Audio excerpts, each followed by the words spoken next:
માં હું એકલો છું, ક્યારે કેવું? એમ જ કેવું.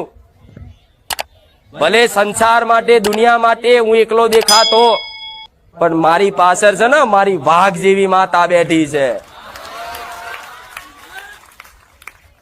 જગતમાં કદાચ તમે સત્ય હશો, સાચા હશો, નિર્દોષ હશો, અને જો કોઈ દુષ્ટ વ્યક્તિ ખાલી તમારું ખરાબ કરવાનું વિચાર કરે ને તો સુધી તો મારું ત્રિશુલ એને અડીપ થાય. ખાલી વિચાર કરે.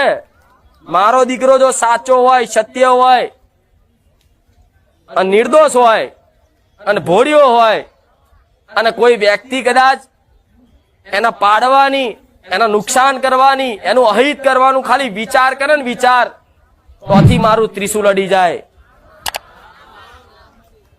તો તમારી માં એવી જ છે, ત્રિશુલ ધારી, ચક્ર ધારી. જો શંકરનું ત્રિશુલ છે, વિષ્ણુનું ચક્ર છે, બ્રહ્માના ચોપડાય છે ને. બ્રહ્મા, વિષ્ણુ, મહેશ બધા તમારી માં છે. ગોડા ઓળખો, ઓળખો. ચોય દુનિયામાં ભટકવાની જરૂર નહીં. તમે મારા પારે કાયમ માટે નહીં આવવાના. આવશો નહીં. મારો સમય છે, મારા ભગવાને જેટલો સમયગાળો લખ્યો તો હું ઉપદેશ કરીશ. જે દાડ મારો દીકરો એમ કે માં હવે બસ, એ દાડ હું નહીં બોલી શકું. આભાર તો મારો નહીં, મારા દીકરાનો એવો માનજો કે માં તારા દીકરાની સેવા ભાવનાના કારણે તું મળીશું. મારે નહીં ભટકાડવા કોઈને, નહીં છેતરાવા દેવા ચોય. ના ખાઉં ના ખાવા દઉં, હું એ મેલડી છું.